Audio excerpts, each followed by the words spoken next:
Rita, ¿podrías dirigirnos en oración, por favor? Oramos. Padre, gracias Señor por la alegría de reunirnos desde diferentes latitudes de nuestra querida y adolorida América Latina. Señor, gracias por cada uno de los que ha llegado. Señor, oramos, Señor, que estés con nosotros en este tiempo, que bendigas nuestras conversaciones, Señor, nuestra reflexión, y nos permita ser fieles, Señor, en la toma de decisiones y en la práctica de la obediencia, Señor, encaminada a glorificarte, Señor, extendiendo tu reino en nuestros contextos. En el nombre de Jesús encomendamos a cada uno de mis hermanos y hermanas y pedimos, Señor, la guía de tu Espíritu en este momento. En el nombre de Jesús. Amén. Amén. Bien, entonces voy a empezar a presentarme yo. Soy David Nacho, vivo en San José de Costa Rica desde hace unos pocos meses.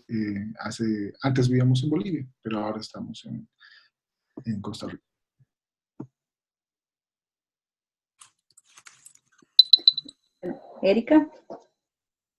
Erika Mora, yo soy costarricense y vivo en la provincia de Guanacaste, que es un poco al norte de Costa Rica, y pues en la costa, en Playa Carrillo.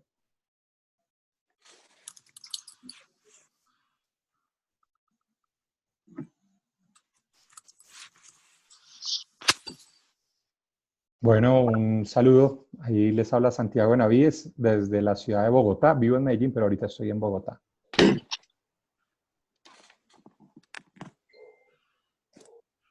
Verónica. Hola, mi nombre es Verónica. Les hablo desde Chile, el norte de Chile. Vivo acá hace 2 meses. Y eso, un gusto poder estar con ustedes. Un abrazo. Carlos. Hola, mi nombre es Carlos Gómez, estoy aquí en Cochabamba y desde la ciudad de Cochabamba, Bolivia. Saludos a todos.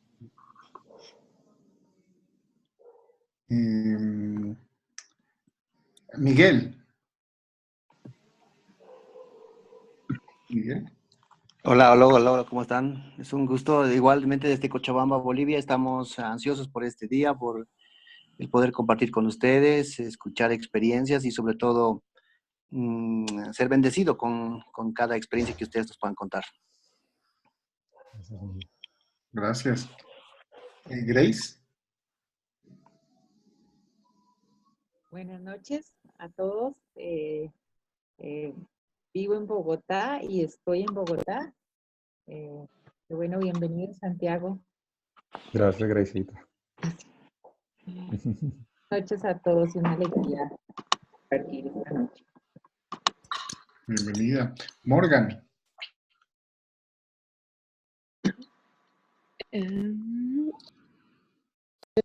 Hola, mi nombre es Morgan. Yo soy de los Estados Unidos, de una ciudad, se llama...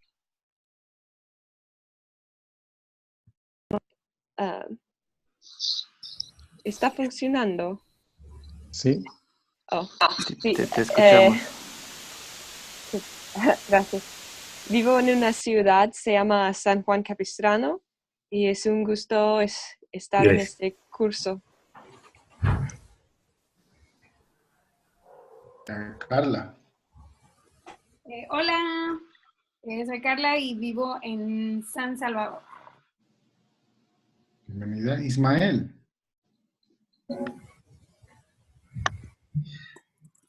Hola,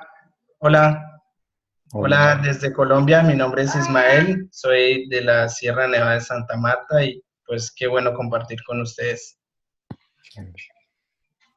Bienvenido. Tono.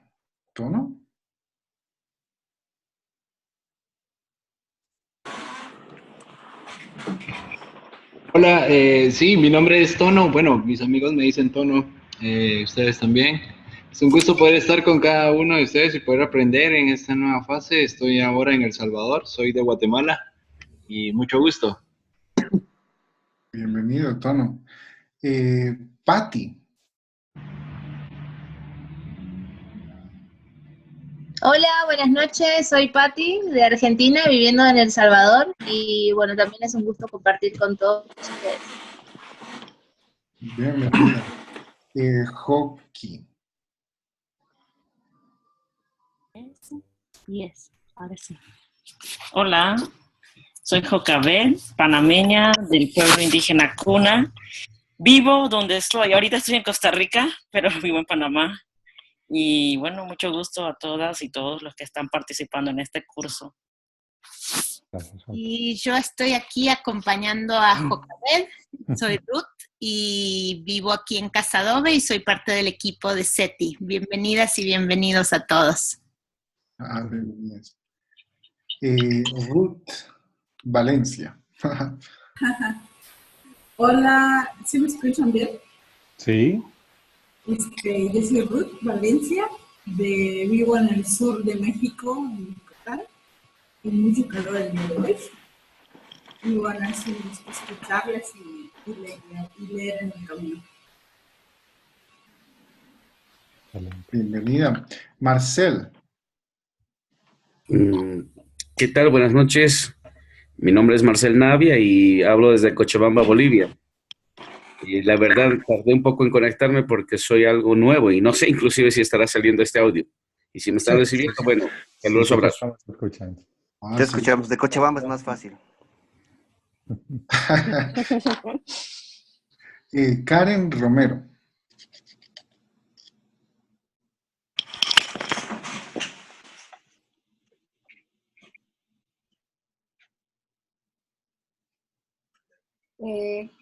Está todavía, Karen no está, David.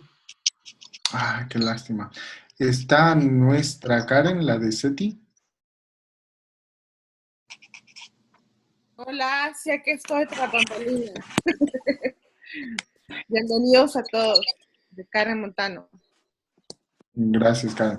Genial, como ven, estamos representando muchas latitudes del continente y esa es una de las cosas bellísimas acerca de la posibilidad de expandir nuestras perspectivas a partir de las miradas locales y contextuales de otras ciudades, de otras partes del continente.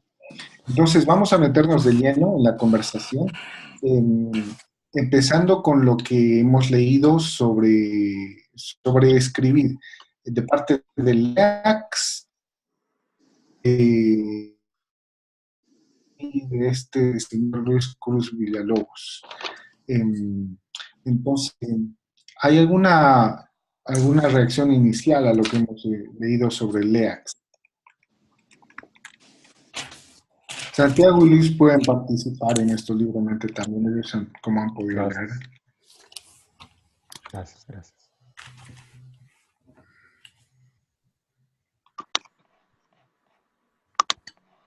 Bueno, pues bellísimo, ¿no? Me parece precioso realmente, me parece un escrito a la vez sencillo y profundo y me gustó mucho.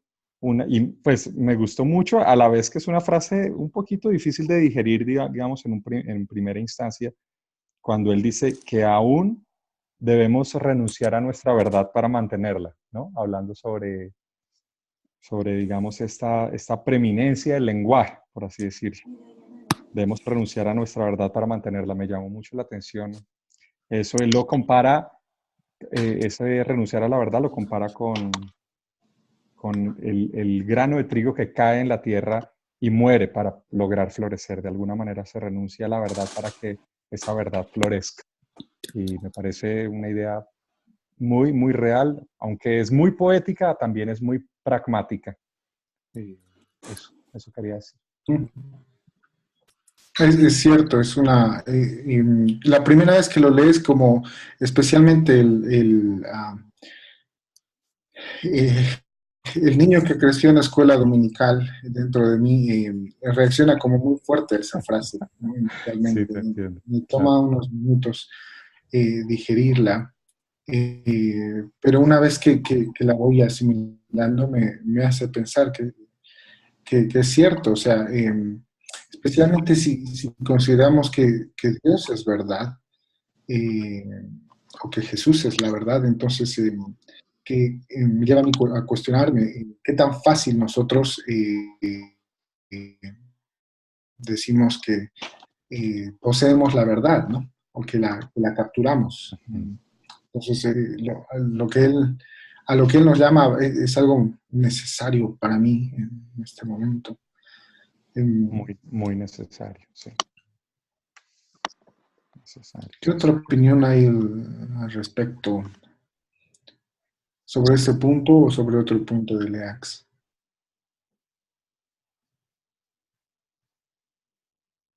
Bueno, algo bonito que yo pude rescatar de este texto de John Lex es el tema de que muchas veces somos cristianos solamente de domingo y a la verdad tenemos que cuidar de dar testimonio allá en el lugar donde estemos, ¿no?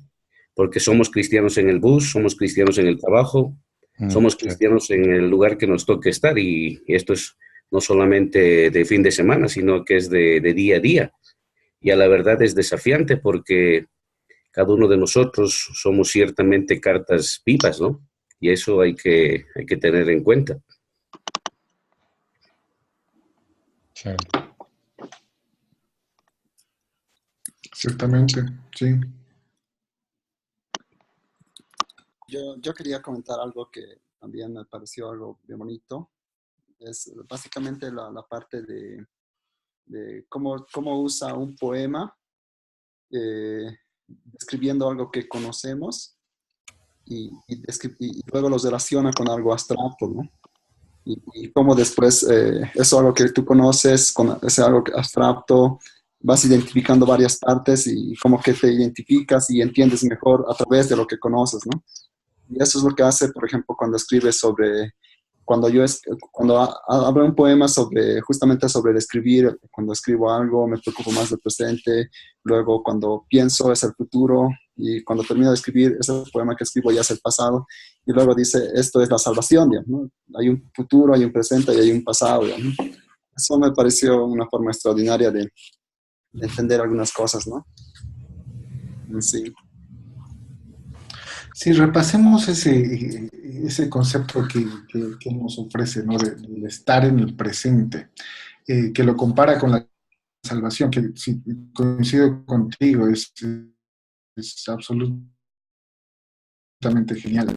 El hecho de que él es responsable por el momento de la escritura, que en algún momento tiene que dejar atrás eso y realmente no tiene control sobre lo que va a venir, sobre lo que va a escribir, sino sobre lo que está escribiendo. Entonces eso nos trae a una conciencia de la salvación, haciendo el puente o la analogía, nos trae una conciencia de la salvación dándose en este momento, ¿no? Que a mí me pareció... sí, absolutamente genial, algo a lo que estamos llamados a estar conscientes, ¿no? Una narrativa viviéndose ahora, no sé.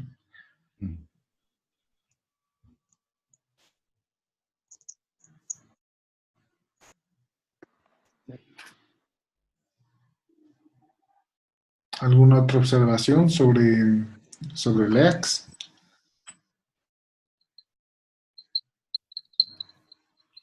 Hola. Hola. Cedo la palabra. Ok. Gracias, qué caballero. Gracias. Bueno, quizás una frase que también mencionaba sobre San Francisco de Asís, que si le preguntaban qué haría esta tarde, respondería que cultivar el jardín.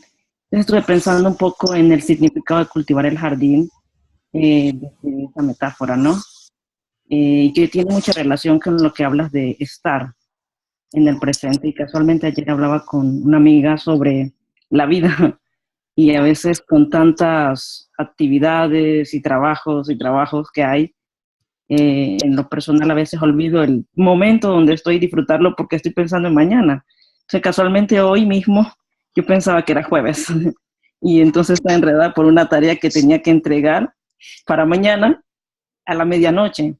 Y me ha pasado en estas 2 semanas que estoy como un día adelantado en el día. O sea, para mí, entonces cuando leí el texto y pensaba en cultivar el jardín, me da cuenta que a veces creemos estar cultivando, pero probablemente estamos como muy alejados de lo que es cultivar por estar pensando en el mañana, que no es que esté mal, pero no entendiendo un poco esa relación también, no solamente lineal del tiempo, sino cíclica. Y bueno, era solamente compartir un poco lo que dice, lo que decía él referente a San Francisco de Asís.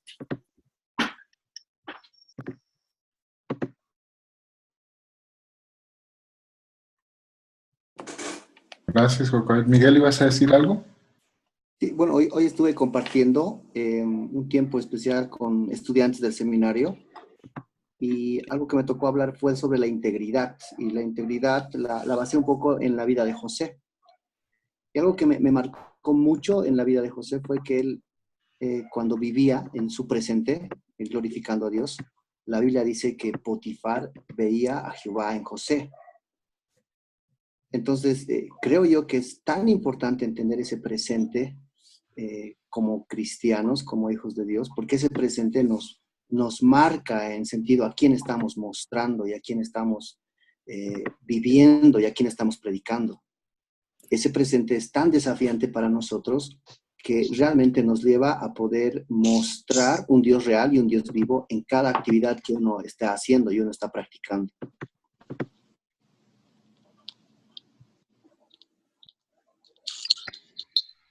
Sí, es precisamente en el presente y es en lo cotidiano, ¿no? Que esperamos que el Señor se revele, como San Francisco de Asís. Y sí, o sea, solo somos responsables del presente. Y siguiendo con esta metáfora del cultivar el suelo y para lograr que algo crezca, al final Leax habla de cómo sería un suelo maltratado. Chéverísimo. Yo me pregunto si entre cristianos o entre nosotros los cristianos no hemos maltratado el lenguaje, especialmente el lenguaje para hablar acerca de Dios. Y me pregunto qué podemos hacer. Si eso es cierto, uno, y dos, ¿qué podemos hacer para sanar ese suelo? Sí. Ismael levantó la mano y luego la levantó Vero. Gracias. Hola, bueno, en relación a lo que dijo Jocabet y el siguiente compañero, pues me hizo pensar precisamente sobre la frase de Francisco. Y es que yo pensaba algo, y es cuando muchas veces en nuestras congregaciones se cree un privilegio el servir a Dios o hablar de Dios o hacer teología o reflexionar sobre Dios, un privilegio. Y entonces, o dedicarse a una tarea evangelística o al pastorado, ¿sí? Entonces, como las otras personas que de igual cultiva en el campo, siembra, digamos que muy en mi contexto como indígena, que cultiva caña o siembra alguna fruta, esa tarea de sembrar para alimentar al resto de la comunidad no se considera como parte del servicio de Dios. Entonces, eso me hizo pensar mucho porque sucede eso, ¿no? Que las personas que están en este cargo específicamente, pues obviamente no trabajan mucho la tierra, y entonces porque se cree que tiene ese privilegio porque son llamados para Dios. Bueno, eso quería compartir. Gracias, Ismael. ¿Pero? Creo que es muy similar a lo que ya han compartido los demás. Y era referido a la siembra y la cosecha. Y que nos decía el autor que el énfasis o el mayor esfuerzo estaba en preparar la tierra, en hacer el compostaje, en preparar la tierra para la semilla. Y nos llama al presente. Pensaba que quizás siempre estamos más preocupados en el presente de la cosecha o del fruto ya listo, y no tanto del presente en cuanto a cultivar nuestra tierra. Y con respecto al transmitir el mensaje, es como este mensaje se ha internalizado en nosotros, como este mensaje se ha hecho parte de la tierra para poder germinar en algún fruto. Y esta preocupación excesiva por el fruto o excesiva por la cosecha nos ha hecho olvidar el proceso más importante quizás. Entonces me gusta mucho el enfoque o hacia dónde nos lleva el autor, que es a mirar primero o a preocuparnos de esta cosecha, como decía el compañero Ismael. Eso.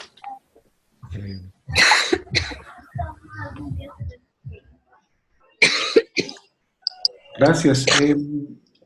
¿Por qué no pasamos al texto de...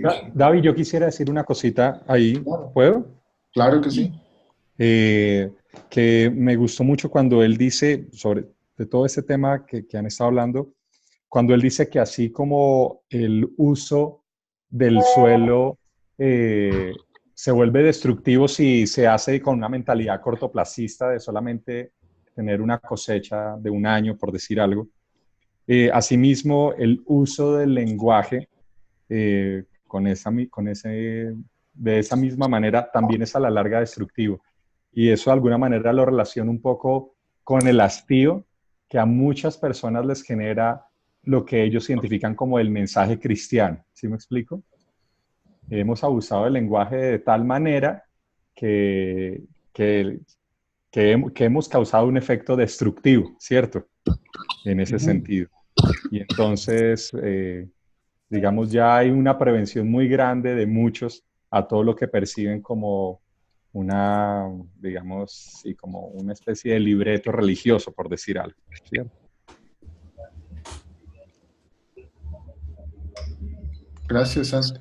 Gracias, David, y a todos. Continuando en eso y hacia una sanidad del lenguaje, digamos lo que dijimos, es que nos enamoremos nuevamente con la metáfora y con el uso de la metáfora, ¿no? Que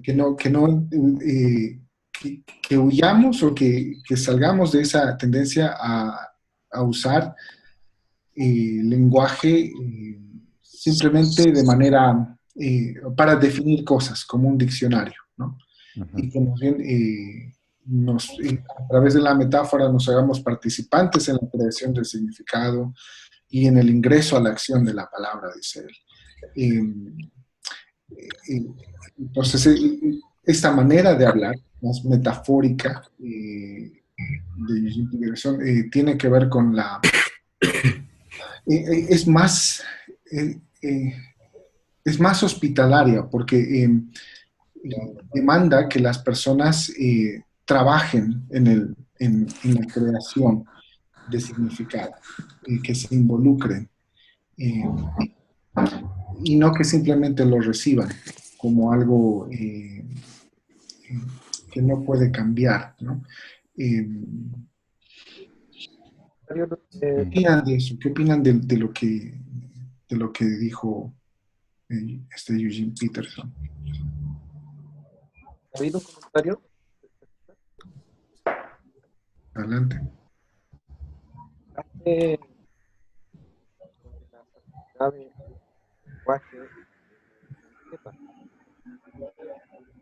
Recuerda ese texto, lo puse ahí en el chat. Okay. Un poema de Huidobro. Dice... Perdón, Luis, no sé si soy solo yo, pero se te escucha muy cortado. ¿Ahora? Aquí también. Sí. ¿Dos? Ahora mejor, sí. ¿Se escucha mejor? La frase del lenguaje como santo me da cierta inquietud, me hace recordar en un texto de Huidobro, un poema que dice: el verso sea como una llave que abre 1000 puertas, una hoja cae, algo pasa volando, cuando miren los ojos, creado sea, el alma del oyente quede temblando. Intenta con tus nuevos, cuida tu palabra, el adjetivo cuando no da vida, mata. Entonces, Wow. me parece que hay una dinámica compleja en lo santo y profano del lenguaje. Hay hablar profano y santo. Hay un hablar fuera del templo que puede revelar mucho. Y hay un hablar barato, real y tal vez tradicional dentro del templo que no dice nada.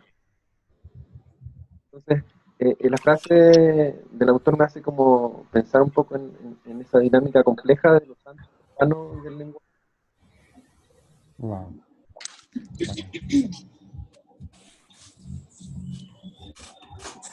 Tienes razón.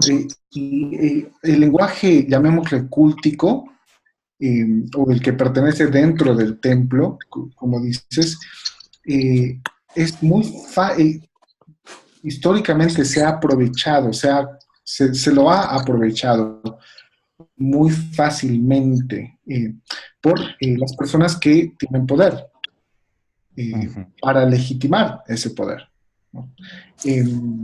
Pero tanto los profetas como Jesús utilizan lenguaje que no necesariamente es el que se utiliza en el templo, sino es el más de la calle, o es altamente metafórico. Entonces, creo que dentro de la Biblia misma podemos ver que la manera de hablar para comunicar, ¿verdad? La manera de escribir de los autores es, es, es mucho más rica, ha sido mucho más cultivada en diversidad que a lo que estamos acostumbrados como evangélicos, ¿no?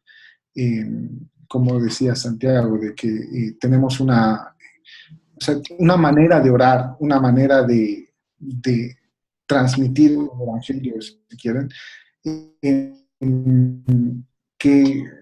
que tal vez ha causado hastía, cansancio en la gente, y hemos abusado de eso.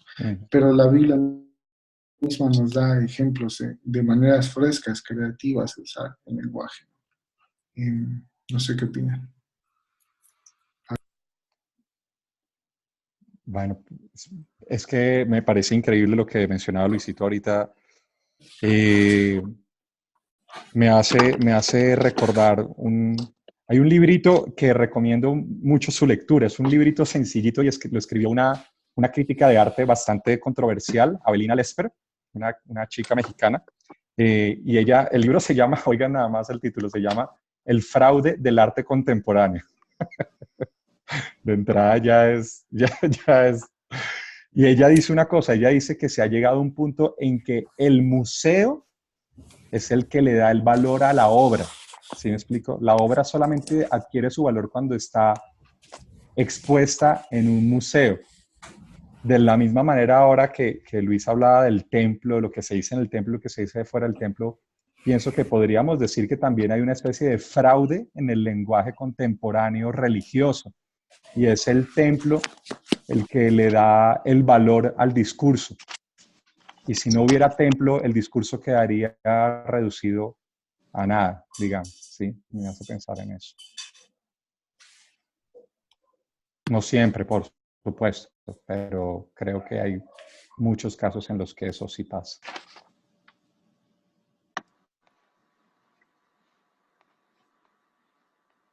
¿Qué opina alguien que no sea uno de nosotros? A ver, me interesa saber. No, bueno, yo les quería decir solamente, ¿no? Eso que acaban de decir me parece muy interesante. Bueno, bueno, ¿sabes?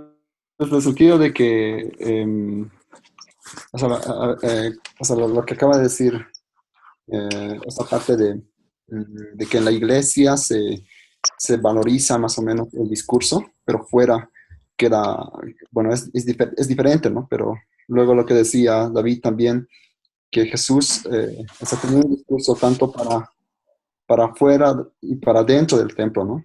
Y creo que él usaba diferentes contextos. O sea, por ejemplo, se me viene a la mente la parte cuando Jesús explica la parábola de la semilla a a un público normal, digamos, ¿sí? Pero a sus discípulos les explicaba el verdadero significado, digamos, ¿no? Eso se me venía a la mente.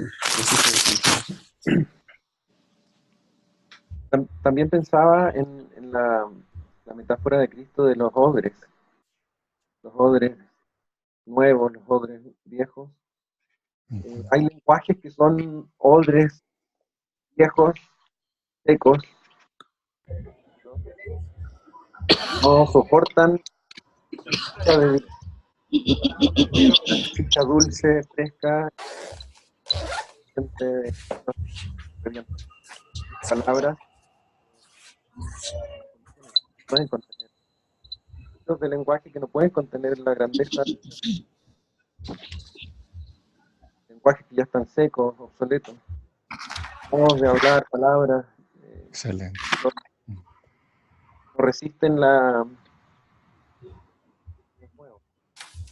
nuevos, siempre nuevos, siempre buenos y siempre. Totalmente cierto, de acuerdo. Gracias, Luis. No alcancé a escuchar muy bien lo que decía Luis, lo escucho entrecortado, pero me gustaría comentar. Bueno, ¿sí me escuchan? Sí, te escuchamos. Sí, ok.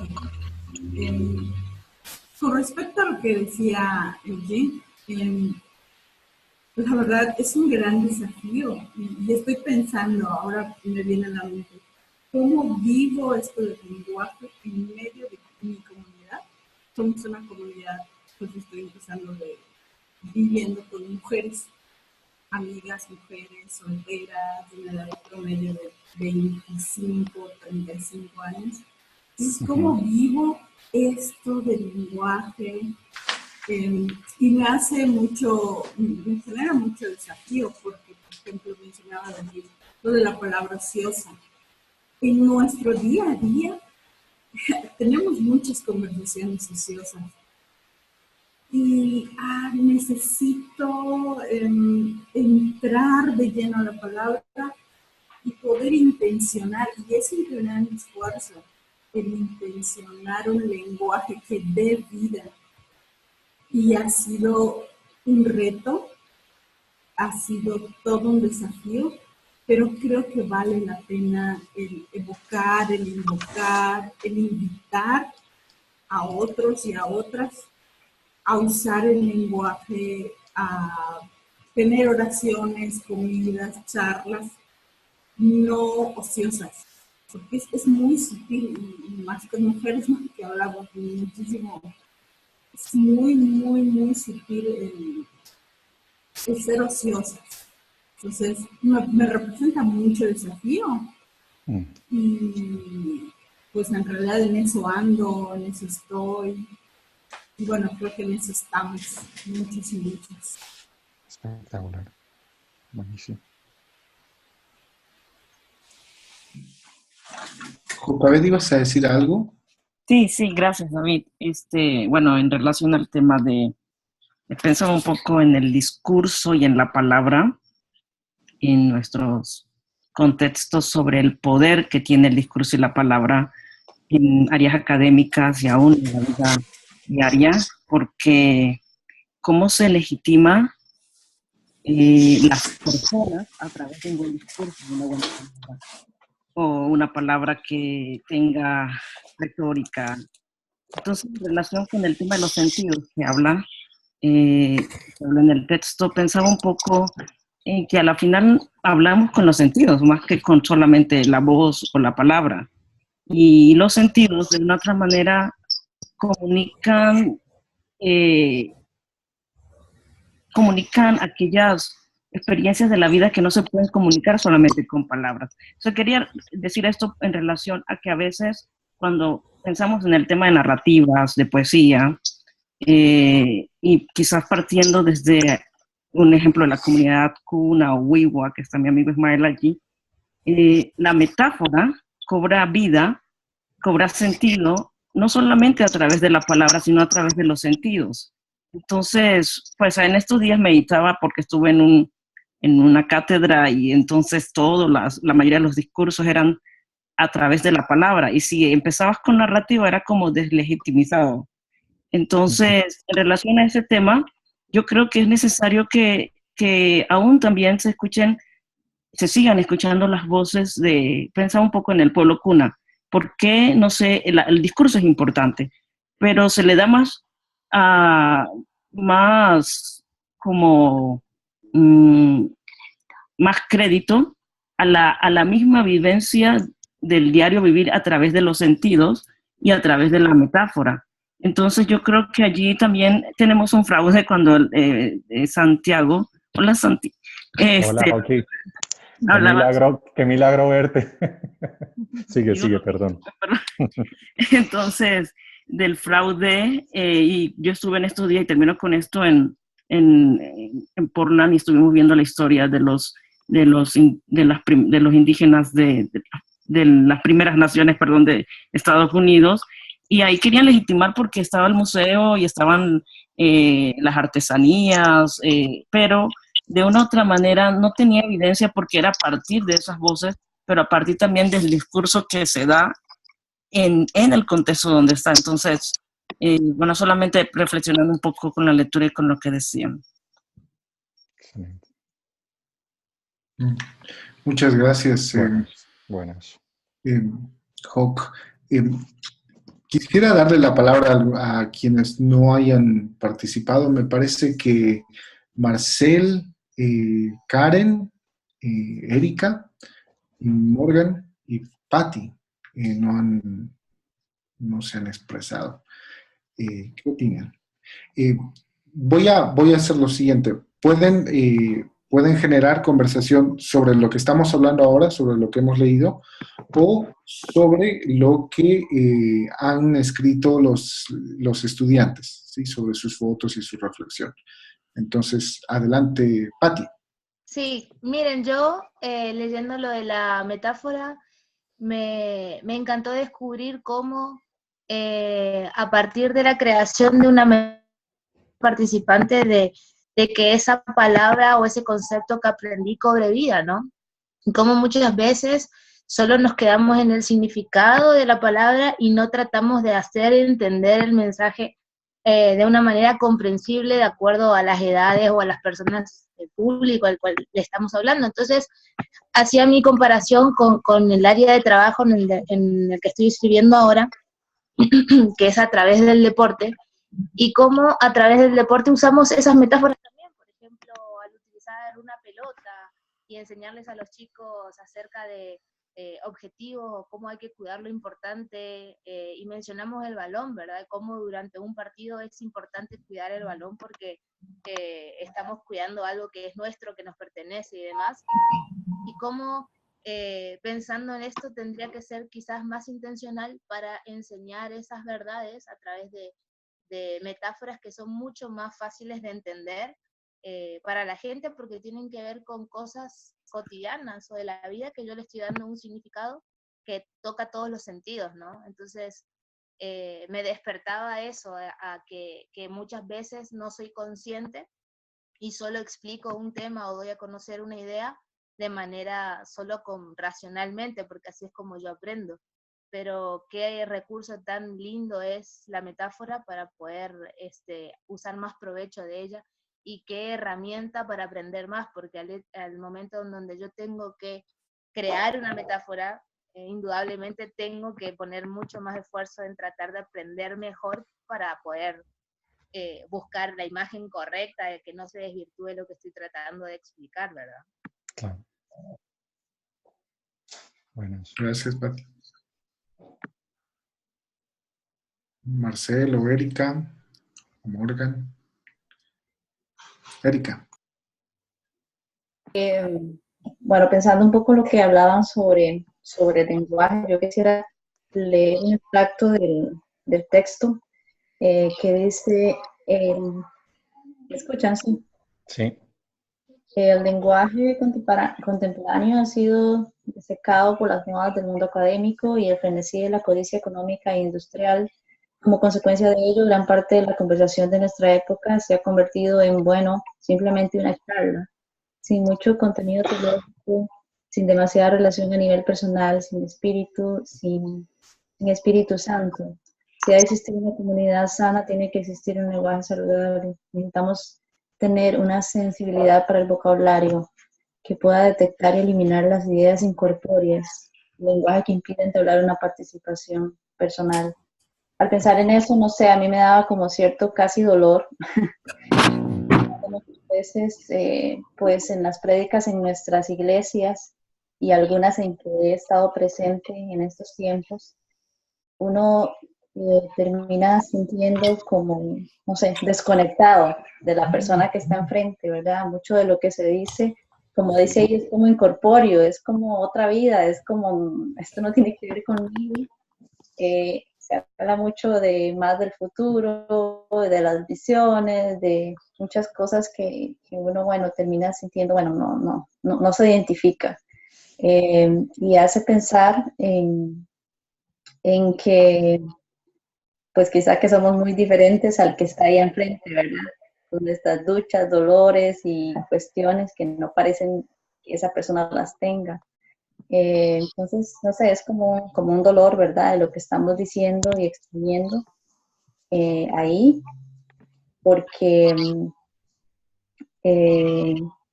realmente no estamos llegando como la gente, ¿verdad? Y no estamos transmitiendo espíritu, no estamos siendo,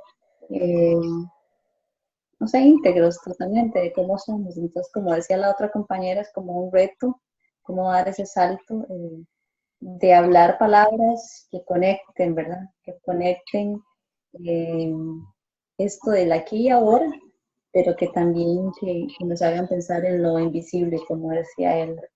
Pues sí, me ha gustado el texto, pero también provoca como dolor, ¿verdad? Sí. Sí, buenísimo. Marcelo.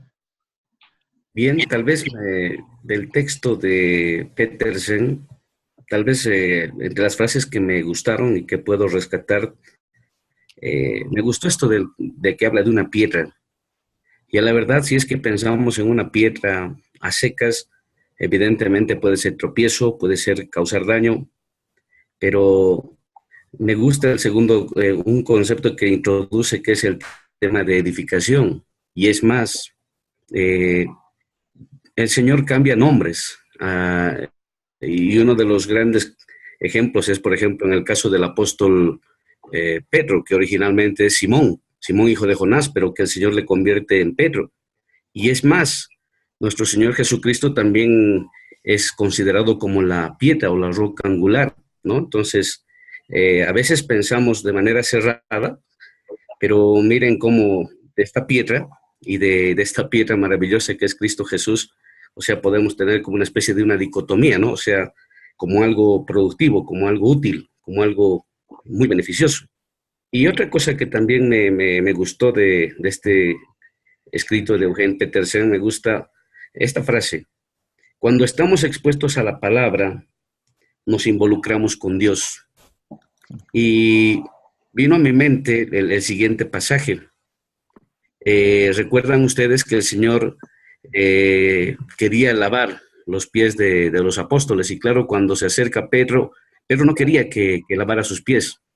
Y ahí utiliza o viene a mi mente el texto de que vosotros sí estáis limpios por la palabra que os he hablado. Es decir, cuando una persona independientemente sea creyente o no y esté expuesto a la palabra de Dios, esto evidentemente tiene que causar algo en las personas. En el caso de nosotros, evidentemente, por la gracia de Dios hemos abrazado el Evangelio, pero en el caso de las personas que tal vez no han abrazado el Evangelio, por lo menos los confronta o tiene que causar algún efecto, ¿no? Entonces, estos dos conceptos quisiera rescatar de ese escrito.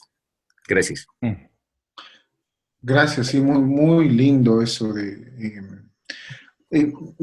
me gustó mucho, o sea, Jesús hace a Simón una metáfora, lo convierte en metáfora. Y tantas veces queremos definir eso, ¿no? Decir, bueno, esto significa A, B y C, pero obviamente, o sea, Simón no es una masa mineral dura.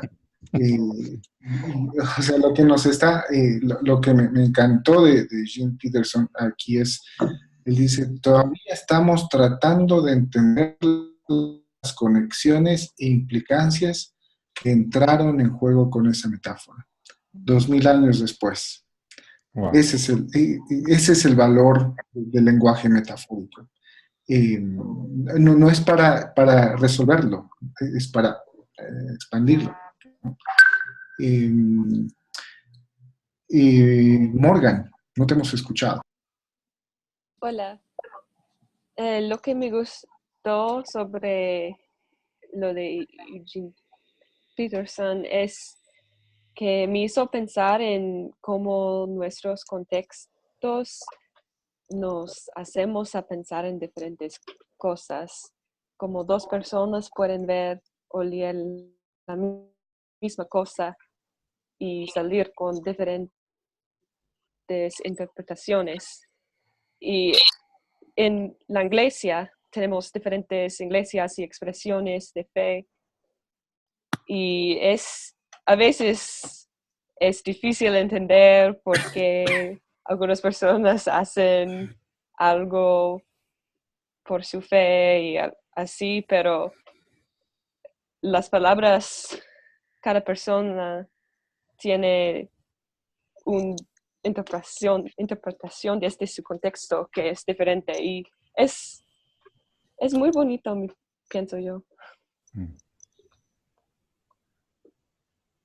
Absolutamente. Y es por eso que se hace necesario leer en comunidad, ¿no? Uh-huh. Evidentemente. Karen, no te hemos escuchado.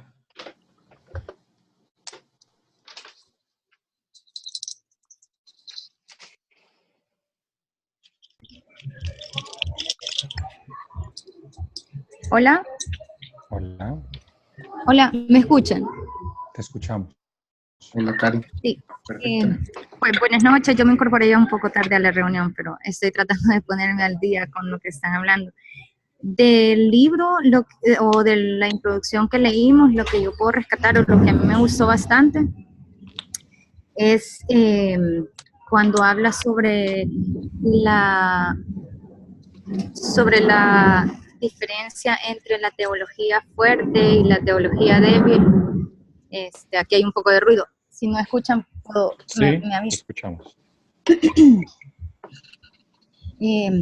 Entonces, eso fue lo que a mí quizás más me impactó de toda la lectura, esa diferencia que hace entre la teología fuerte y la teología débil, porque para mí ha sido algo de mucha confusión en los últimos meses, en los últimos quizás 2 años, sobre toda esa diferenciación de quizás toda esa parte de teología como conocimiento, como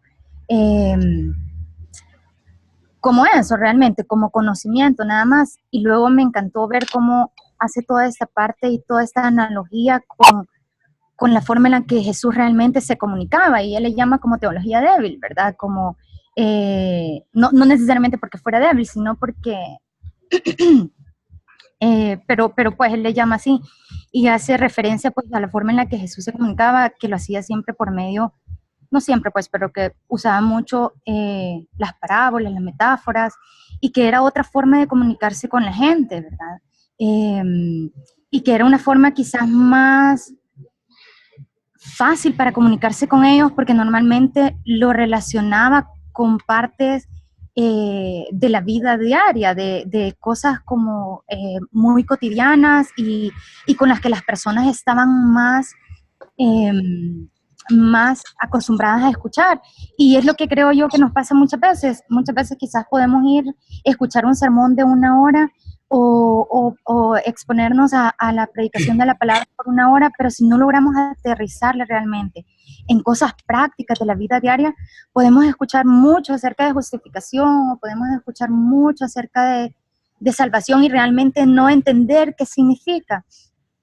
Pero cuando venimos y lo ejemplificamos por medio de estos recursos literarios que realmente existen, ¿verdad? Entonces creo yo que se enriquece ese conocimiento, porque entonces acompañamos el conocimiento de la practicidad de esa palabra, y entonces podemos realmente vivir la palabra y podemos realmente hacer la vida en nuestro vivir. Entonces, a mí realmente, pues, eso creo que es lo que puedo rescatar de la lectura. Me gustó mucho eso, porque trae luz a esas áreas de oscuridad y confusión que han habido en mi mente en ese tiempo, y entonces, pues, me gustó bastante. Gracias, Karen, has traído mucho la conversación, gracias. Creo que solo nos falta Grace.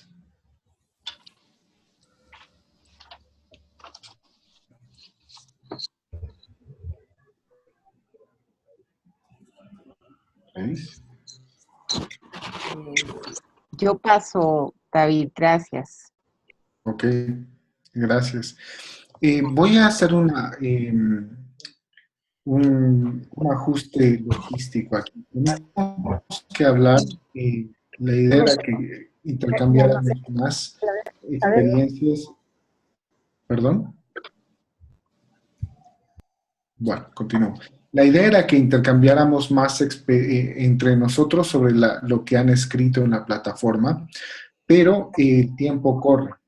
Y realmente quisiera aprovechar que y Santiago están aquí. Entonces, voy a proponer lo siguiente. Por favor, vuelvan a la plataforma mañana e interactúen, como les habíamos indicado, con por lo menos 2 compañeros, con los escritos de 2 compañeros. Y va a ser muy rico esa conversación. Entonces, este punto 12 volvamos a trasladarlo a la plataforma. Y ahora dediquemos la próxima media hora a dialogar con Luis y con Santiago, ¿sí? Precisamente para aprovechar que están aquí y que no siempre los podemos tener. Entonces, yo tenía muchas ganas de escuchar todo lo que habían escrito. Pero van a poder preguntarte todavía algunas cosas, pero quería, como ustedes son artesanos de la palabra y de escribir, quería que todos podamos escucharles un poquito más. Gracias, Santa. Entonces, yo había propuesto algunas preguntas generadoras para este tema. Luis escribe poemas, escribe también ensayos y disertaciones doctorales, pero es un poeta. Y esa es la manera que se involucra con la palabra y con el escribir. Y Santiago escribe canciones. Y ambos son artesanos de la palabra, como les llamo yo.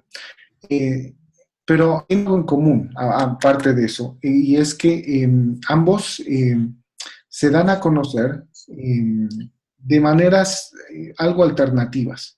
Luis tiene esta plataforma de ediciones Hebel, que es donde publica electrónicamente los poemas suyos y de otros. Pero él utiliza esto como una manera de acceder a las personas de una manera más eh, eh, más directa. Y así, por ejemplo, yo he podido leer, y ustedes han podido leer sus poemas. Y Santiago, con su banda, trabajan durísimo en la grabación, en la distribución y en el acercarse a las audiencias. Con conexiones personales, con relaciones, con mucha confianza en el Señor. Eh, entonces, de cierta manera, son no solo artesanos de la palabra, sino que son como guerrilleros de la palabra. ¿Sí? Hacen las cosas así escondidas. Wow. Entonces, vamos a conocerlos un poquito y entender su peregrinaje en esto de la escritura. Y para conocer eso, quería preguntarles, primeramente, si algún libro, historia, poema, les hizo reír mucho o les hizo llorar alguna vez. ¿Y Don cuál? Luis, por favor. Te cedo la palabra.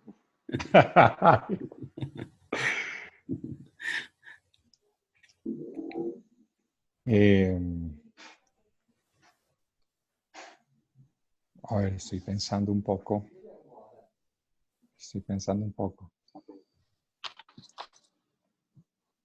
¿Quieres parto yo entonces? Dale, por favor, dale. Más que con el tiempo uno, en vez de leer libros, suele empezar a leer autores. Ajá. A mí me pasó que ya se me abrió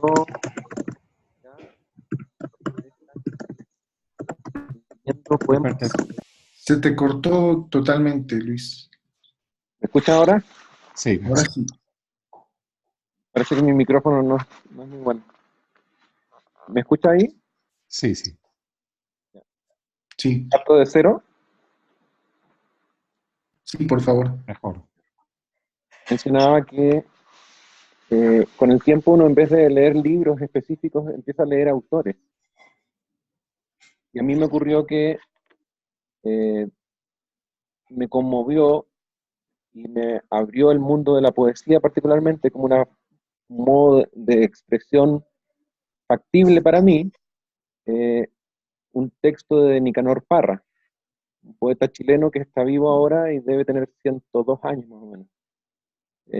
Hermano de Violeta Parra, una cantautora chilena, donde él planteaba en el fondo, y en la línea de tu pregunta, me causaba bastante risa porque escribe de una forma muy graciosa. Y él le llama antipoesía, un lenguaje muy de la calle y muy irónico. Y se me abrió el mundo de la poesía desde la antipoesía, en realidad. Entonces fue algo muy, muy importante al inicio, como a los 13 años más o menos. Y bueno, yo pensándolo, entre más lo pienso, más tengo que decir que mi experiencia literaria más honda realmente se dio con el ámbito de las canciones, se dio fue con las canciones, ¿sí? Que yo escuchaba las canciones y la poesía convertida en canción y eso me estremecía. Bueno, yo tuve una abuelita que gustaba mucho de la poesía y ella, cuando éramos niños, nos recitaba poemas bastante sensibleros, la verdad, digamos, incluso algunos que rayaban en algún aspecto, rayaban con lo cursi, pero que ella los decía con tal sentimiento y con tal, de verdad tan conmovida, que a mí me conmovían mucho. Y años después, pues cuando empecé a interesarme en la música, escuchaba algunas canciones que también me conmovían profundamente. Me acuerdo, por ejemplo, la primera vez que escuché, seguro aquí todos han escuchado el famoso Unicornio Azul de Silvio Rodríguez, ¿sí? Sí, el que no lo haya escuchado, por favor, eso lo preguntan a la entrada del cielo, así que tienen que averiguar antes qué es. Pero yo me acuerdo la primera vez que yo escuché eso, yo tendría unos 15 años y pues después me enteré que había gente a la que le parecía muy cursi eso, pero a mí me conmovió profundamente, o sea, escuchar la frase, la dulzura de la melodía, la guitarra, y bueno, eso fue, digamos, significativo para mí. Años después, empecé a asistir a la iglesia y me acuerdo que extrañaba mucho encontrar ese tipo de expresiones al interior de la iglesia. Sentía que todo, digamos, tenía un discurso un poquito más uniformizado, pero me acuerdo que para entonces llegó a la iglesia un grupo argentino que se llamaba el Trío Mar del Plata, capaz alguno lo ha escuchado. Era, pues como su nombre lo indica, eran 3 argentinos, Trío Mar del Plata. Ni modo que no. Y me acuerdo que ellos cantaban, por ejemplo, una canción que se llamaba Gustavo. Ah, mira, aquí la Patti dice que lo escuchaba. Vos recordarás, Patti, esta canción de Se llamaba Gustavo. Y había una parte en que Carlos Malasoto, uno de sus cantantes, arrancaba a declamar y decía, querido Gustavo, hollarás un día la mano enemiga, el que te robó, y la prepotencia, el que tiene todo pero no te dio. Cuando allá en la escuela sigas la secuela del repetidor, porque tus neuronas se quedan dormidas de desnutrición. Y bueno, seguí hablando y era tan conmovedor. Yo solamente recuerdo esas cosas y recuerdo escuchar eso y pensar que algún día me gustaría hacer algo parecido. Gracias a ambos. Siempre tiene un componente de emoción, ¿no? Esto de escribir. Incluso si son conceptos profundos o abstractos. Por algún lado nos agarra la emoción. Quería preguntarles, como les había dicho, ya que ustedes se dan a conocer de maneras alternativas, mi siguiente pregunta es, ¿por qué? ¿Por qué han escogido, digamos, esas maneras de llegar a sus lectores, a sus oyentes? ¿O no las escogieron ustedes, sino que se dieron?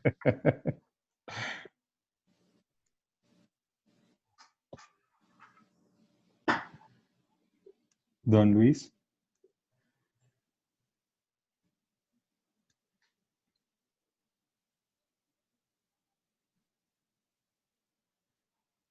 Bueno, en mi caso, digamos, yo no estoy consciente de haber escogido este camino como, digamos, ¿cómo decirlo? Medio alternativo. No soy consciente, pero hace más o menos unos 6 o 7 meses sí tomé una decisión consciente a propósito de eso, porque se fue empezando cada vez más a ser evidente que estamos recorriendo un camino alternativo. Y en ese momento, como les digo, hace unos 6 o 7 meses hemos tomado la decisión junto a mi banda de peludos músicos, hemos tomado la decisión de que no vamos a tratar de complacer a la industria. No estoy diciendo que nos vamos a resistir a que venga algún tipo de reconocimiento, o de triunfo o difusión. No nos vamos a resistir a eso. Pero conscientemente hemos dicho, no vamos a tratar de lograr eso. Ese no va a ser el objetivo de lo que hacemos. Y a raíz de eso, yo he experimentado, digamos, mucha tranquilidad. Yo, honestamente, les cuento, llegué a sentir como envidias, veía un cartel de un evento y veía que estaba invitada tal o cual personalidad y a mí no me habían invitado y todos los que estaban ahí iban a ser mis amigos y empecé a sentir como envidias, cosas que me hicieron pensar, no, definitivamente toca tomar una decisión a propósito de esto y la decisión que tomamos es no vamos a esforzarnos por pertenecer a, digamos, a una industria, no vamos a esforzarnos por eso. Por otro lado, también a lo largo de estos años de estar haciendo música me he dado cuenta que yo personalmente disfruto mucho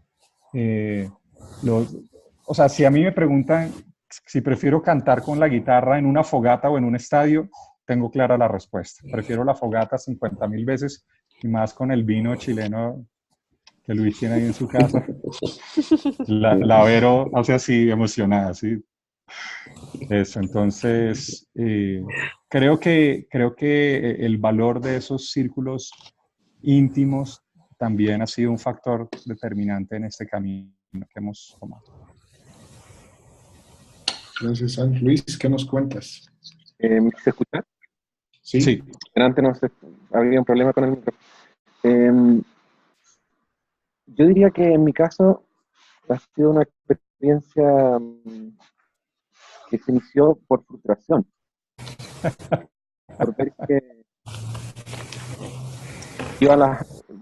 Bueno, fui en ocasiones, incluso partiendo por como librerías cristianas, acá si se podían buscar los libros de poesía, y dijeron, bueno, pero usted escribe poemas para el Día de la Madre. Y dije, tengo algunos dedicados a Nietzsche, le dije. Pero no me entendieron. Ay, qué gracioso es. La cosa es que la difusión es muy, muy difícil y compartir es difícil, y especialmente el tema de la publicación es costosa, y la poesía particularmente, según los editores y los empresarios, no vende mucho. Entonces vi que había mucha gente interesada en publicar, en leer, entonces empecé a diseñar, a hacer un sistema y buscar plataformas donde pudieran ser de calidad, pero como libros digitales. Y empezó a funcionar esto, partiendo con trabajos míos, pero después de personas de varias partes del mundo y publicando de muchas personas. Ha sido una experiencia muy linda. Y lo más lindo es cuando uno dice, y mandan los correos pidiendo como revisión de los textos para ver si se pueden publicar, y después preguntan cuánto vale, cuánto cuesta. Es muy grato decir, nada. Es gratis, es sin fines de lucro. Desde un grupo de voluntarios que estamos trabajando para que la poesía, especialmente teológica y espiritual o existencial, se difunda y alimente y nutra. Que partió por puertas cerradas, por fines de lucro perversos que hay en muchos lugares.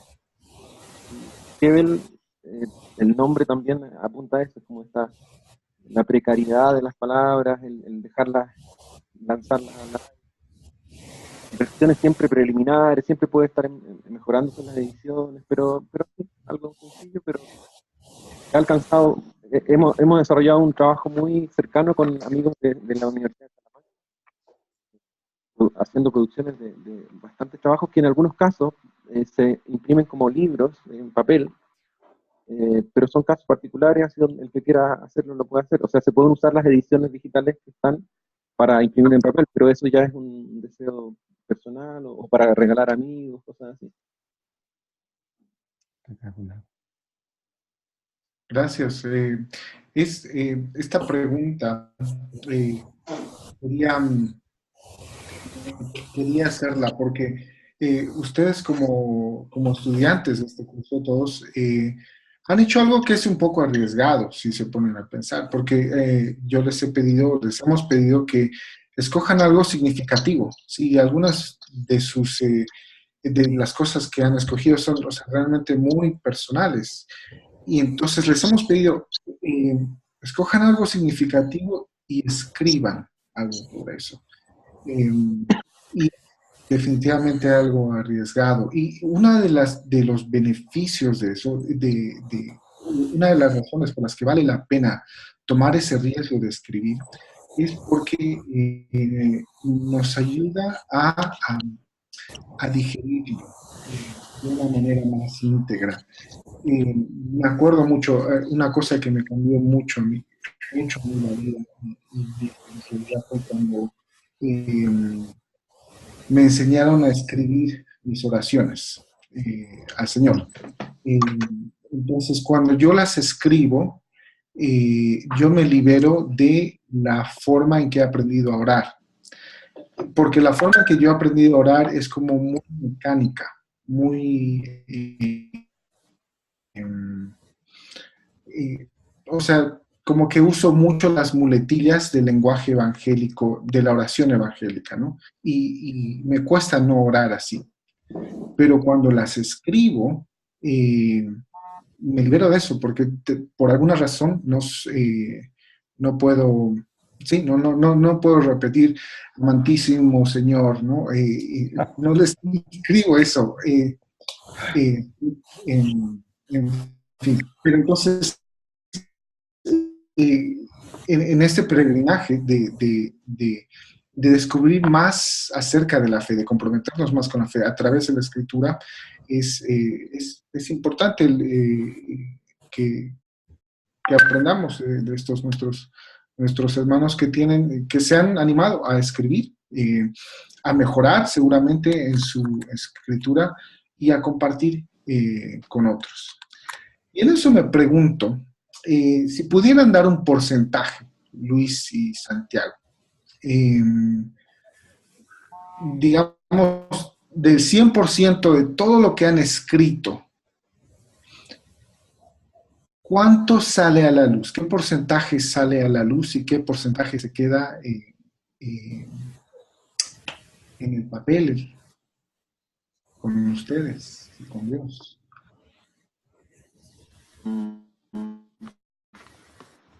Que aquí voy a tener que evidenciar mi trastorno mental. Yo conozco un psiquiatra en Santiago de Chile, te lo puedo recomendar. Porque soy un poco obsesivo al respecto. He escrito una cantidad muy grande de textos. Tengo un trabajo que ha sido una compilación de lo que he escrito en los últimos 25 años. Son 8.300 páginas. Entonces, claramente no he publicado yo creo como un tercio más o menos. Pero he publicado harto. 8.300 páginas. libros. En papel no tanto, pero en digital como 100. Se te cortó lo último. ¿Ahí me escuchan? Sí, te escuchamos. Dale. En digital he publicado bastante, como 100 libros, pero es mucho la cantidad que está guardada todavía. Y voy publicando por lo general después de inscribir acá en Chile de derecho de autor. Entonces voy publicando como con desfase de más o menos 2 años. Pero hay muchas cosas que quedan ahí guardadas y se comparten así entre amigos, como ediciones privadas. Tremendo. Compulsión le llaman. Bueno, perdón. Santo. Bueno,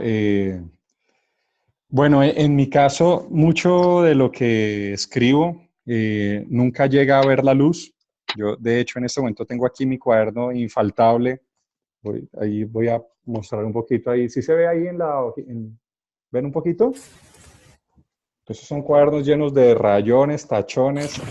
Y bueno, poco de eso realmente llega a convertirse como en algo, por lo menos, lo suficientemente organizado, por lo menos, para presentarlo. Yo a veces cuando con mi grupo de músicos damos algún taller sobre composición, algo así, o escritura, siempre le preguntamos a los participantes, bueno, ¿cuántos aquí han tratado de escribir un poema, una canción, un cuento, un libro, una novela, un poema?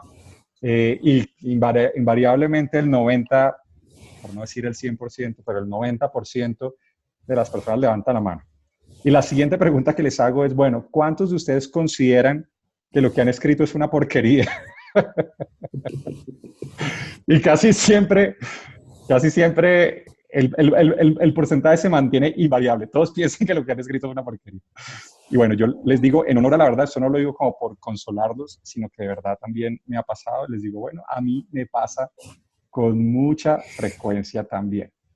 Y sencillamente los animo a que no desechen esas cosas por considerarlas no de la suficiente calidad, que no las desechen, porque sobre esos momentos, sobre esas palabras, puede venir una luz posterior, ¿sí? Y esa luz posterior puede finalmente hacer surgir algo valioso. A mí me ha pasado muchas veces que he escrito cualquier tontera y después, en algún momento posterior, lo veo con otros ojos, como decía, hay quien dijo ahorita, hace un rato, alguien habló sobre las miradas diferentes.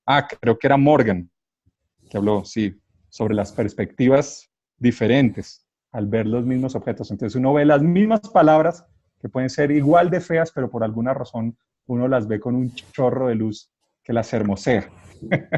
Y cuando eso pasa, pues ahí algo valioso puede surgir.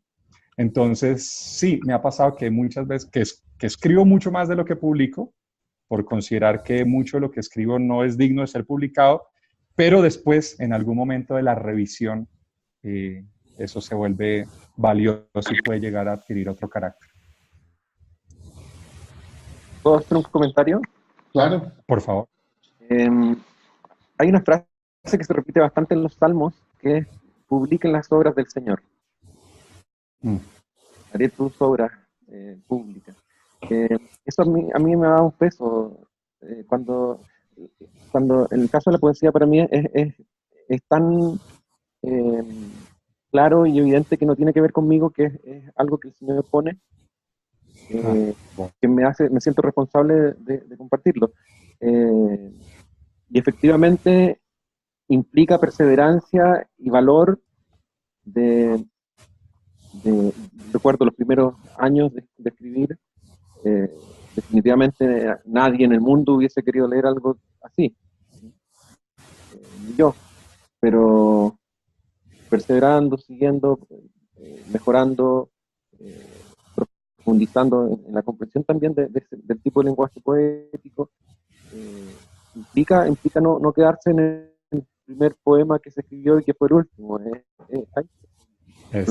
Es wow, espectacular.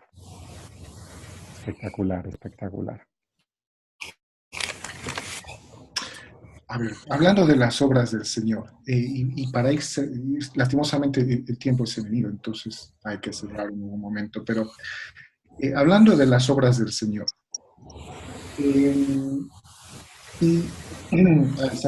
Santiago y Luis, y quien quiera participar en este caso.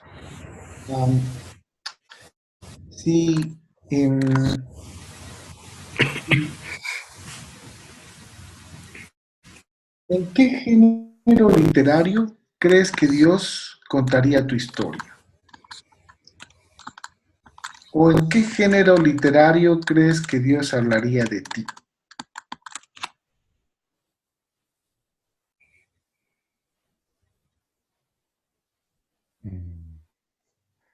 O sea, yo me imagino en mi caso unas coplas campesinas o algo así. ¿Cómo dijo? No escuché cómo dijo. Unas coplas campesinas o algo así, sí. Yo me imagino que Dios haría un cómic.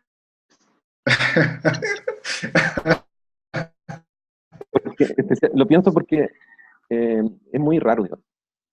Me sorprendería. Usaría un estilo que no esperaría yo, seguro. Exacto. ¿Quién se anima a responder? David. ¿Sí? David, ve, antes, justamente por lo que decías del tiempo, hay algunas cositas que a mí me gustaría, digamos, compartir, algunas reflexiones muy puntuales que creo que pueden enriquecer un poquito, ahí digamos, como la reflexión. A propósito de esto del lenguaje, en el hacer canciones y hacer canciones desde, pues, asumiéndolas como una misión, por así decirlo, ¿sí? Entonces, estaría bien si cuando tú me dices podemos compartir algunos de esos pensamientos. ¿Por qué no los compartes ahora y pues. después volvemos a... Bueno, entonces aquí algunas cositas muy, muy puntuales que quisiera mencionar. La gente nos pregunta con frecuencia cómo es esto de hacer canciones evangelísticas, ¿sí? Y en ese sentido me siento muy identificado con Leax cuando dice que para mantener la verdad hay que renunciar a ella. En términos muy concretos y muy pragmáticos, lo evangelístico es inversamente proporcional al lenguaje religioso. ¿Me explico? ¿Aló? A ver, explícate. ¿Sí? A ver, lo evangelístico, la capacidad de afectar con el evangelio, ¿sí? En una obra es inversamente proporcional a su jerga religiosa. ¿Sí? Es decir, si hay algo que mate la belleza y la potencia y el brillo del evangelio, es lo panfletario. ¿Sí? Y nosotros podemos tender, los músicos cristianos podemos tender muy fácilmente a componer jingles espirituales, ¿sí? En vez de hacer canciones. A propósito de eso, me acuerdo de un filósofo holandés, y me siento muy importante citando a un filósofo holandés acá yo, que escribió una obra, él se llamaba Hans Rockmacher. La verdad no tengo aquí cómo se deletreará eso, pero ahorita se los puedo enviar. Él escribió un librito que se llama El arte no precisa justificativo. Y él decía algo muy interesante, escribiendo desde Holanda. Él decía, la Europa post-cristiana no va a ser evangelizada porque existan muchos libros cristianos, ni muchos poemas cristianos, ni muchas canciones cristianas, sino porque existe excelente poesía, excelentes canciones, excelente literatura, y quienes valoren esas obras van a encontrar el brillo del cristianismo presente en su calidad, ¿cierto? Entonces, ese me parece un punto muy, muy importante. Bueno, otra cosita de pronto que quisiera mencionar así muy brevemente.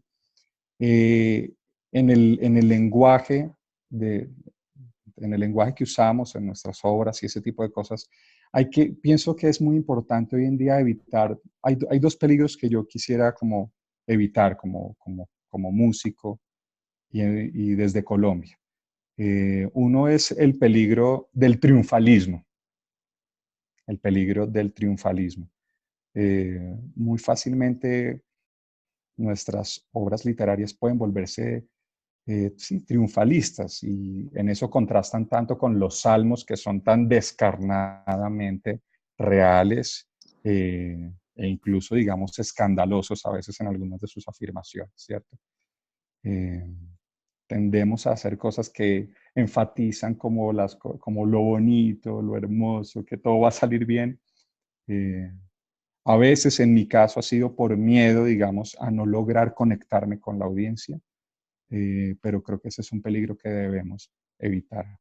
Y, digamos, un segundo aspecto que yo quisiera mencionar a propósito del lenguaje en la religión. Como colombiano soy muy sensible a eso, es que creo que debemos evitar un lenguaje violento, y es muy fácil ejercer la violencia en el lenguaje, ¿no? En nuestras comunidades. Por ejemplo, a ver, yo tantas veces dirigí la alabanza en la iglesia, la dirijo todavía a veces con frecuencia, y tantas veces empecé los tiempos de alabanza diciendo, ¿cuántos están alegres? No sé si por allá en algunas de sus iglesias se acostumbre eso. Aquí en estas tierras tropicales es bastante frecuente. Y después me puse a pensar, wow, esto puede ser bastante violento, porque con total seguridad hay gente que no está alegre, ¿cierto? Con total seguridad hay gente que ve al otro responder amén y se siente cohibida por eso, y pues reecha el amén también por no quedarse atrás. Entonces creo que dentro de nuestro lenguaje y dentro de nuestras obras hay que cuidarnos del triunfalismo y de esas sutiles pero muy nocivas formas de violencia en el lenguaje religioso. Ya quería mencionar eso, perdonen que me haya expandido un poquito. No, perfecto.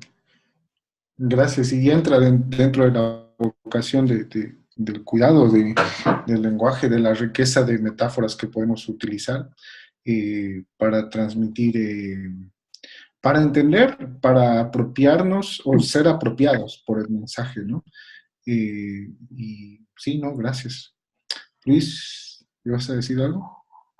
Quisiera hacer un comentario, a ver, un comentario doble. El hablar poético particularmente, en un sentido no necesita justificación. Claro. No se puede evitar. Si alguien está llamado a hacer, como a expresarse a través de la poesía, no es una opción. Vas a escribir hasta en papel higiénico, o sea, vas a escribir en un boleto de micro, vas a escribir, es una necesidad. ¿No? Y brota como canto silente, silencioso, eh, para bien y para mal, oscuro, claro. ¿No? Puede ser un dedo que apunta al sol o al abismo. ¿No? Eso por un lado, me interesa como compartirlo porque un cristiano que escribe poemas no escribe poemas cristianos siempre, no escribe poemas santos y de adoración, escribe. ¿No? Y al escribir es como los cristianos sangran, lloran, transpiran. La poesía también tiene transpiración, tiene sangre, tiene miel también, leche, etc. Eso por un lado. Y lo otro es que el hablar poético es por naturaleza oblicuo, es una palabra que me gusta a mí usarla, es por naturaleza indirecto, es decir, digo algo que no estoy diciendo, y estoy diciendo algo que no digo. La metáfora tiene esa cualidad. Simón es una piedra. Claro. Y eso es relevante en términos, aunque suene un poco raro el término, pero es epistemológicamente relevante. ¿En qué sentido? En que los cristianos no tenemos acceso a la verdad en términos de posesión. Claro. Solo la rozamos, solo podemos presentirla, podemos ser transformados por ella, podemos galopar en sus lomos, como Aslan, por ejemplo, pero no podemos poseerla, no podemos domarla, es indomesticable, la verdad. Y la poesía hace honor a eso, a lo indomesticable que es Aslan. No podemos poseerlo, pero él nos posee, pero no cabe en nuestros odres, nos excede. Y la poesía tiene esa cualidad de hablar de lo inefable, pero no hablar directamente, sino apuntar hacia ello. Por eso tiene mucha riqueza y por eso Dios es poeta en muchos sentidos y en la escritura está llena de poesía, porque es un lenguaje muy adecuado a lo sagrado, a diferencia del lenguaje matemático o sistemático o abstracto que busca disecar a Dios, busca encajarlo en un cuadrito donde claramente no cabe. Son odres secos que se rompen ante la deslumbrante y novedosa presencia de Dios permanente. Así que en el fondo es animarlos a los participantes de esto, de que este hacer teología, este verbo,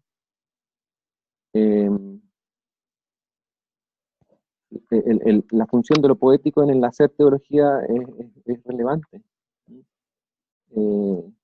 No todos sienten un llamado a hacerlo, ni a leerla, ni a escribirla, pero es una forma particular muy usada por el Señor, que vale la pena detenerse en ella.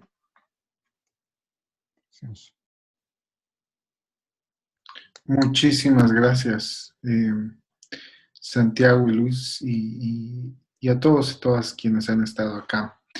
El tiempo es cruel, y tenemos que cortar. Bueno, afortunadamente hemos podido grabar la conferencia, entonces va a estar disponible para que la podamos repasar.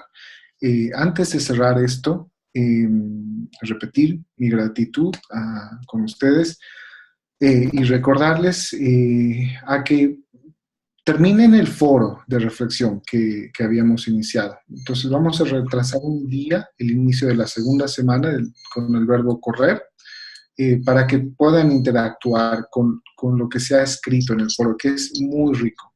Entonces, por favor, tómense mañana para interactuar con sus compañeros. Entonces, voy a pedirle a Ruth Valencia. ¿Estás ahí? Ruth.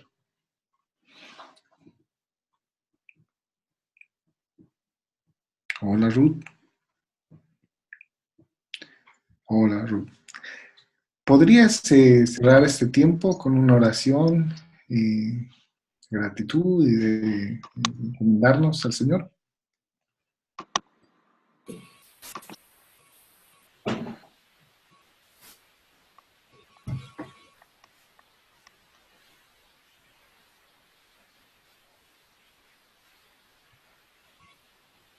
Bueno, ¿me escuchan? No muy claramente. Dice Ruth que está fallando su micrófono. Ok. Entonces, Jocabet.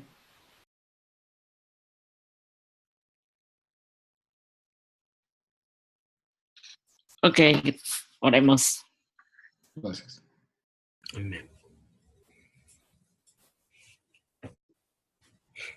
Permítenos tener la capacidad de poder apreciar la belleza de lo que haces en nuestra vida a través de la poesía, la metáfora, a través de los sentidos, pero también discernir los caminos por los cuales nos envías y también poder relacionarnos con los demás, comprendiendo también el dolor y el sufrimiento del otro como comunidad de fe. Seamos sensibles y también aprendamos de ti a poder en nuestra propia vida ser hijos e hijas que puedan compartir la belleza tuya a través de aquello que no podemos pronunciar con palabras solamente, sino a través de aquello que se expresa con la propia vida y aún en el silencio. Señor, y todo aquello que hemos conversado hoy, pues siga generando reflexión y siga generando vida en donde estamos. Señor, te agradecemos por la oportunidad de aprender de otros, pero también de aprender de ti, de descubrirte y descubrirnos en ti, Señor. Amén. Amén. Muchas gracias nuevamente a todos y todas por estar. Gracias especiales Santiago y Luis. Y que el Señor gracias a bendiga. todos y a todas. Muchas gracias realmente. Muchas gracias por la invitación y por la participación. Bien, nos vemos en la plataforma. Al resto. Que pasen una feliz Gracias. Chao, amigos. Bye, bye. Miguelitos. Chao. Abrazo. Fue hermoso. Muchas gracias. Chao, chao. Bendiciones a todos. Chao, queridos. Qué lindo esto. Gracias.